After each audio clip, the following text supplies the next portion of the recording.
So, ito na po yung ginadgad na kalabasa tsaka yung ating carrots. Add natin yung sliced na onions tsaka yung scallions. At, ayan. So, ito yung mixture ng cornstarch tsaka yung ating all-purpose flour. Add tayo ng asin.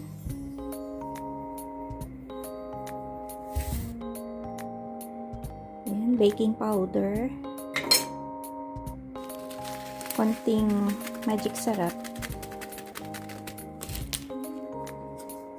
ground black pepper,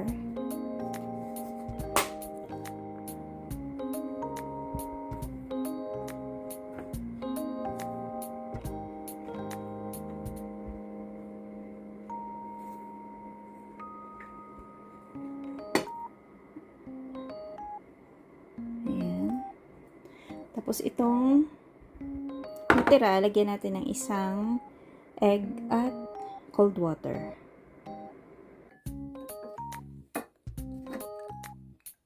So, lagyan na po natin yung cold water.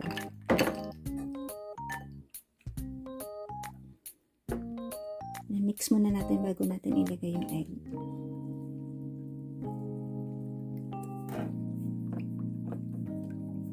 Ayan. Add na natin yung egg.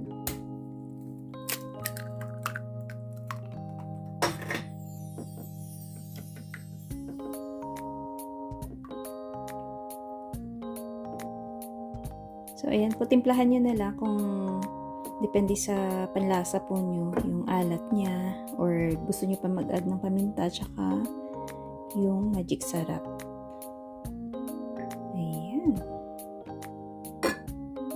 Ayan, imemekos-mekos lang po natin to.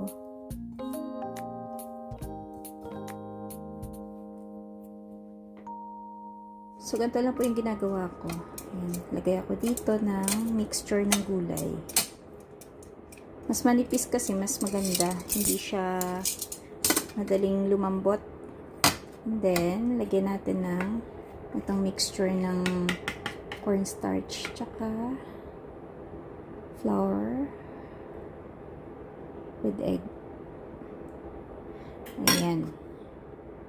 So, manipis lang siya.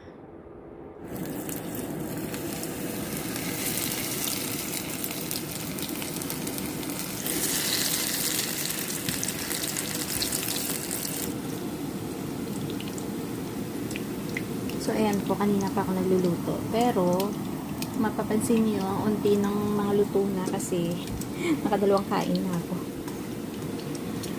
Ayan. Kasi ang sarap po niya kahit na walang shrimp.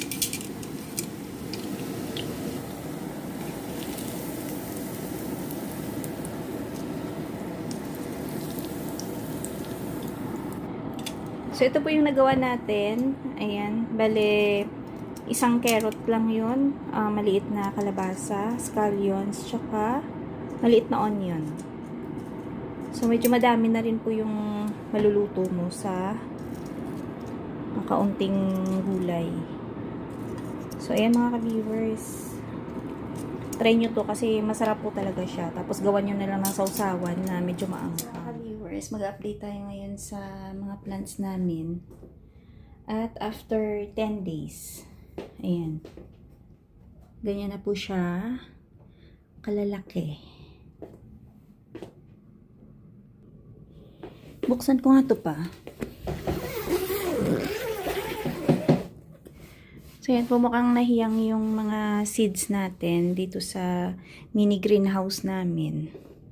Kasi, kung ikukumpara namin yung dating paraan namin sa pagpapatubo, mas mabilis ngayon to pa, no? Ayan, parang ito lang yung walang tubo. Siguro at lipat yung iba dyan. Oh, tsaka nakatulong din talaga yung paglagay natin ng grow light. Kasi nung nakita namin na nag-sprout na siya, tapos nilagyan namin ng grow light, parang kung titingnan mo siya parang ang tibay, no? So, malaking tulong siya. At yung mga okra namin, ito, 2, 4, 6, 8, 10, 12. 12 na yung nakalabas. Ayan. Itong side na to, may tanim na ba to? Wala, taniman ko nga ng bell. Bell pepper. So, ngayon naman, maglalagay si Dadong ng bell pepper. Dito. So, ito lahat, okra to. Sa lahat eh. Ayan. So, yung mga gamit po namin pang garden, dito lang nakatambak. Ayan yung mga seeds. At, parang basura. May mga tuyo na seeds ng kamatis at yung ating egg trays. Ayan. So, yung iba po niyang tinanim dito na sili, tsaka yung talong na pa. Medyo matagal kasi yung Ayan. sili talaga. So, hindi pa po siya tumutubo at sabi daw, ang sili, para mga ilang days, 2 weeks, up to 2 weeks ata bago magsibol. So, titingnan natin kasi pang 10 days pa nga lang ngayon, pati yung talong. Saka hindi naman tayo gumagamit ng heating pad eh. Oo, yun nga. Wala po kaming heating pad. So, parang natural lang. Ang nakakatulong lang po dito kasi andito yung vent ng heater. So, papunta dito sa greenhouse yung init niya. Tapos kulob dahil nakasarado nga siya. March. Lagitnaan pa lang ng March kaya okay lang yan. Ilang buwan pa. March, April, May. Dati ba, kailan natin nilabas yun? May yata, no? Depende kung maganda na yung sikat ng araw sa labas, no? Yung temperature. Hindi kasi kapag Pag, hangin. pag sobrang early naman natin na ilabas, tapos magkakaroon pa ng malamig na weather, nasisira no? Kaya inaantay din po namin na yung pinaka last frost bago namin siya ilabas. Kasi, yun nga, masasayang yung effort mo pagka yung ilabas mo siya ng masyado maaga. Saka yung hangin pati. Kasi syempre, pag madaling araw, malamig, masisira yung mga halaman. Sensitive pa kasi pagka yung, lalo yung ampalaya, no, dati, diba? Naglabas tayo ng ampalaya nun, kahit na may takip, no, parang nalulusaw siya.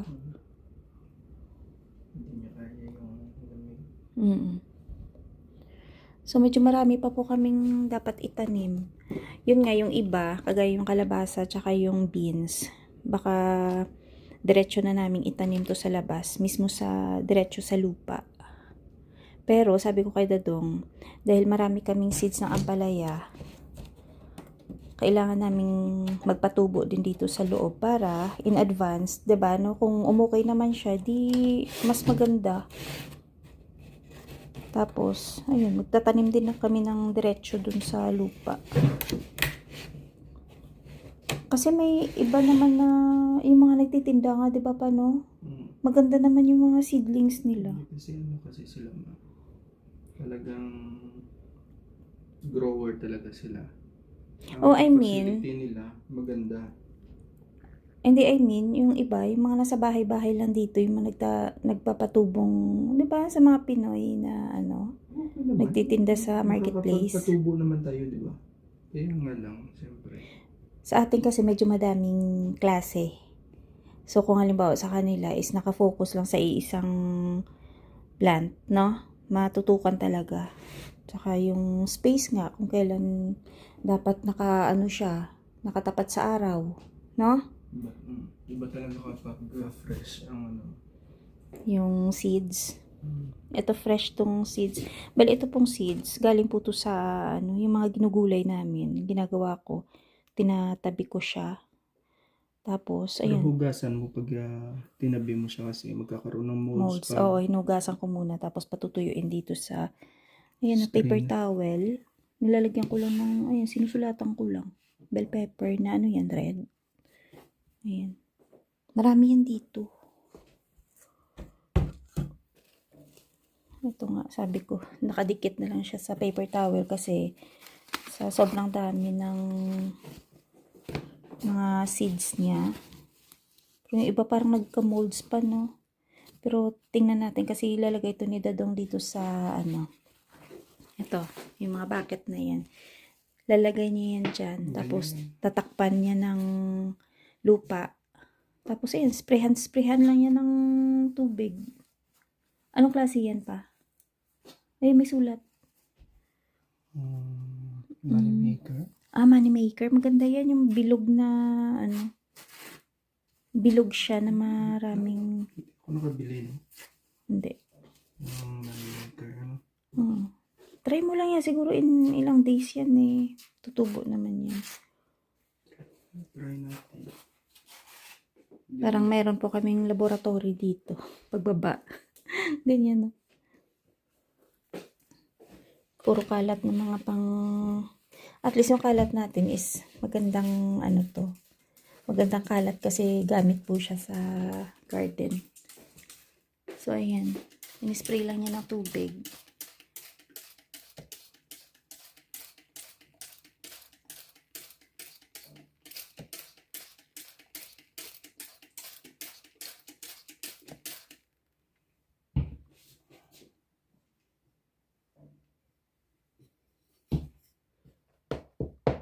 Takpan ng lupa.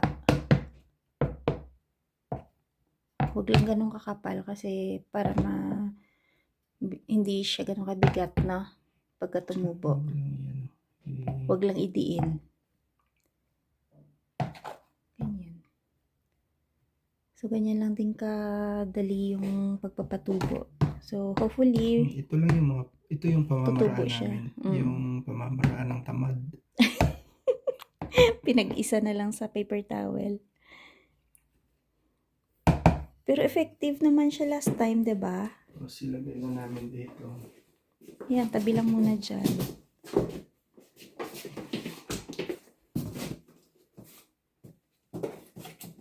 Tanggalin natin to kasi ito dati yung kanya ng okra. Tanggalin natin to. Tagyaran mo na lang. Latan mo. Okay. Latan mo na lang. Palitan natin. Honey Gusto ko pa nga bumili ng mga malalaking maker. Magiging mayaman tayo dito. Yan, money maker. Para lang may tanda. Sabi mo? Gusto ko yung mga malalaking kamatis. Kasi parang Beef steak. natutuwa ako kapag nakita ko yung lalaki.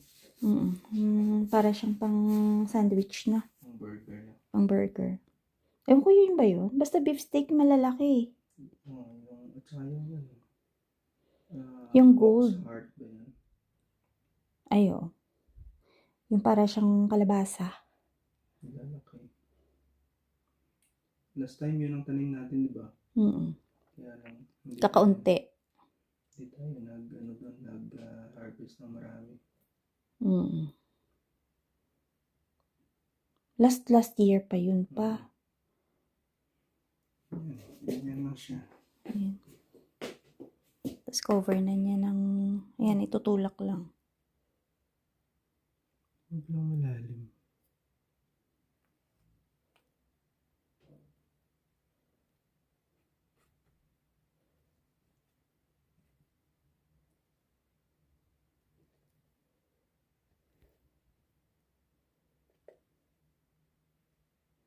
Ay, oo, pwede pala kaming mag-provide ng yung bulb na grow light din.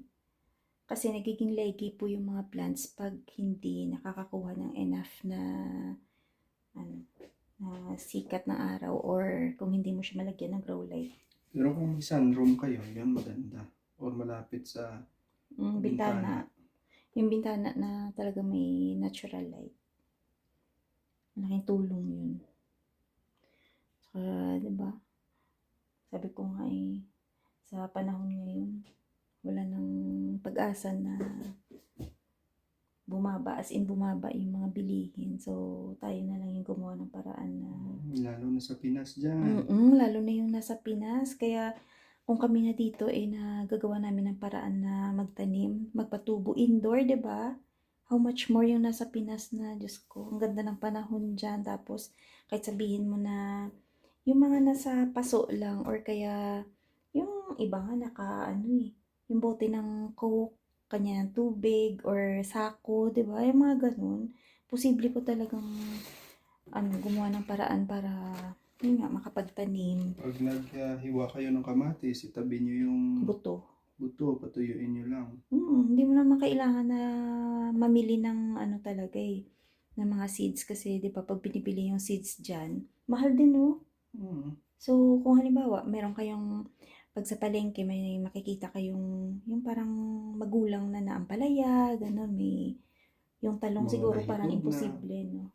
Posible din siguro sa talong pero yung ampalaya talaga makakakuha ka ng seeds, sili, bell pepper, kamatis nga, ayan. Sibuyas, Yung no? mga nabubulok na Patatas. sibuyas sa palengke. Lalo yung pa sayote. Yun yung mga sayote kasi 'di ba pagka magulang na hindi na yan nagagamit. So yung mga nagtitinda, usually siguro yung parang tinatapon na pagka yung magulang na. So posible po talaga na makagawa ng paraan para kahit papaano 'di ba hindi tayo masyadong mahirapan sa mga bilihin. Hindi, at saka tumataas ngayon dahil sa gas. Ang dami kasing ang dami naming nakikitang, alam mo yung mga nagrereklamo na paano na lang yung buhay daw, lalo yung nasa Pinas kasi grabe yung epekto ng pagtaas ng gas talaga. Syempre, kasama nun is yung mga bilihin. So, kumbaga, di ba, ito yung paraan mo na para kahit papaano, pamilya mo, hindi rin mahirapan kasi gulay pa lang. Diba? Yun na yung mga pang-ulam nyo. Konting pansahog lang, carry na. Kasi sa 3 months lang, makaka-harvest ka na ng kamatis. Oo. Diba kahit na, Diyos ko, ginisang kamatis, sibuyas, saka may ka lang, may tuyo ka, ulam na. At least yung isipin mo na lang is yung kanin mo na lang, bigas mo na lang, diba? Kasi safe na yung pang-ulam. Kaya sabi nga namin kung kami dito, halimbawa, yung panahon namin is continuous na palaging mainit, walang winter. Naku, talagang malaki yung masisave talaga namin. Kasi, syempre, yung gulay namin, yung kalabasa, tsaka talong, kahit paano, diba, yung mga okra, pang mo na yan, pang araw-araw mo na yan na mauulam. Ano yan? So, okay na. Okay. So, okay na yung kanyang bell pepper.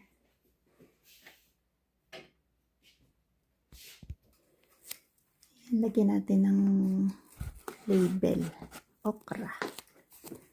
Ito naman, bell pepper.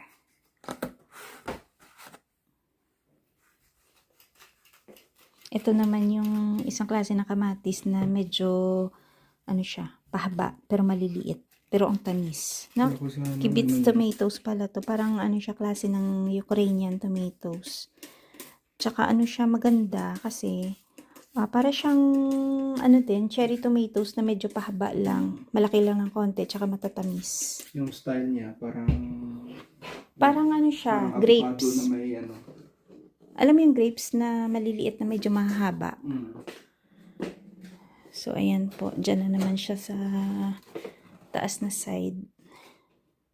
Meron din siya ditong strawberries. Ayan medyo matagal na yan. Hindi ko alam kung tutubo pa ba yan. Ano yan fresh din yung seeds niya. Mahal yung seedlings ng strawberry, kaya nag-try po kaming magpatubo. So, yan na yung kibets. Try natin. Fresh pa yung mga seeds niya no? Tutubo yan pa.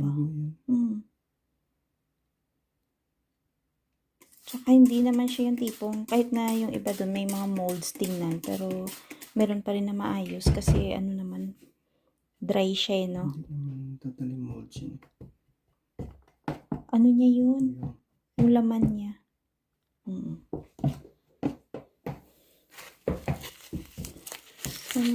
Salata nito. Oo, sige. Ito. Ay, kalabasa. Diba? Pag may nakita po kasi akong kalabasa na yung binibili namin, yung kinugulay ba. Pag nakita ko yung buto niya maganda, ayan, hinugasan ko tsaka tinatabi. Sulatan natin yung kamatis na yun.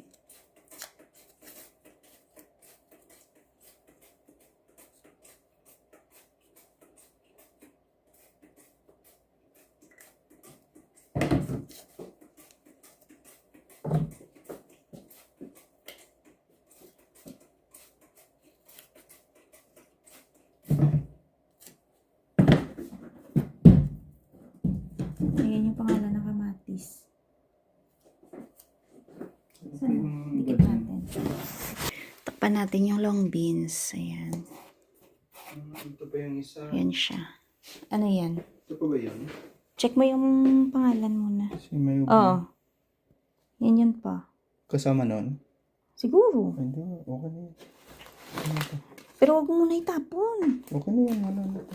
Eh baka mamaya hindi tutubo yun. Ay, Ito bell pepper to na iba-iba klase. May yellow, orange.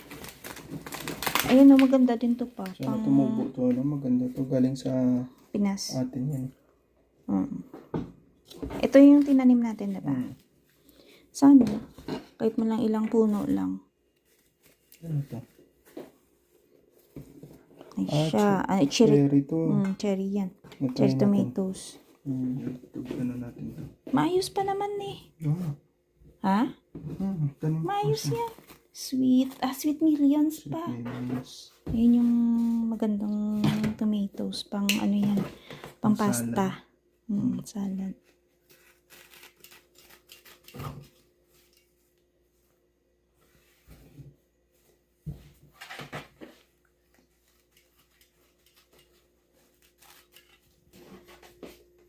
Kaya kami ni Dadong, pagka halimbawa umuwi kami ng Pinas, basta may taniman kami ng gulay, hindi talaga kami magugutom.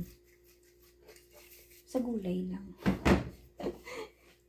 Eh, diba, malaking bagay kaya yung may taniman ka kahit na maliit lang. Hindi mo na naman kailangan ng ekta-ektaryang lupa para magtanim eh, no? Pang sustain mo lang. Hindi ka naman Backyard gardening, napakalaking bagay yun. Kaya dapat kailangan po natin magsimula na ng gardening. Lalo na yung nasa Pinas kasi maganda po yung panahon dyan.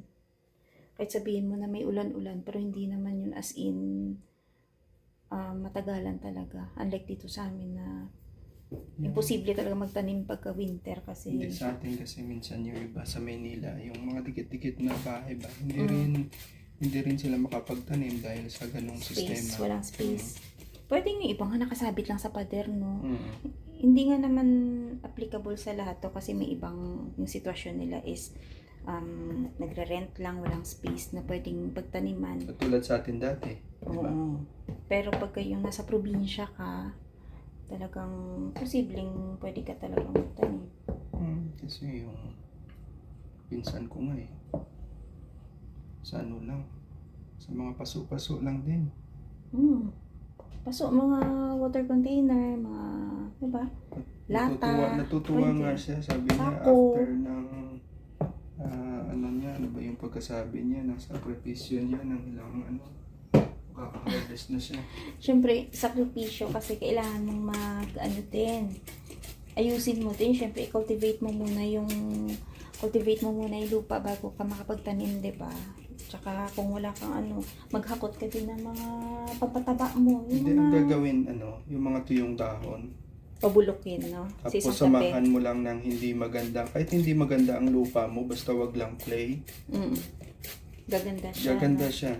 Dahil bubulok siya, magiging compost yung mga tuyong dahon eh. Lalo na yung maraming mga punong kahoy sa inyo. Ipunin yung mga dahon na tuyo. Tapos, pabubulukin sa isang tabi or lagay mo sa sako, lagyan mo ng mga dumi ng hayop, diba? Diba? Ganda na po ng pwesto namin dito. Parang nabuhay na. Ano pala dyan? Aling ano ba? Ay, sabi ko yung ampalaya pa. Hindi pala ay ano pa yan. Ay, oo, yung ampalaya po pala may proseso bago mo siya itanim. Dapat, parang nakasoak ba siya sa tubig? Bababad mo siya sa tubig ng 12 up to 24 hours bago nyo po siya itanim. Yun yung tip ni Google. Try lang natin ito. Try ko lang ito. May mga ano kami dito. Madali lang yan. Alugbati. Alugbati. Saka yung radish. Nag-try kami dati yung radish pero hindi successful. Siguro mababaw yung namin, yung lupa. So parang naging magulang siya. Parang maugat, ganun. Matigas. Ano to? Ay, yan. Onion yung sunod niyang itanim. Try lang to kasi Onion siya na parang pahaba. lumang ano na to eh. Luma na ba yan? Pero try ko lang. Pinang-pino, no? Kasi dati yung binibili namin, yung bulb. So yung bulb, hindi din masyado lumaki ng husto pa, no? So ngayon, ayan seeds. Try niya patubuin.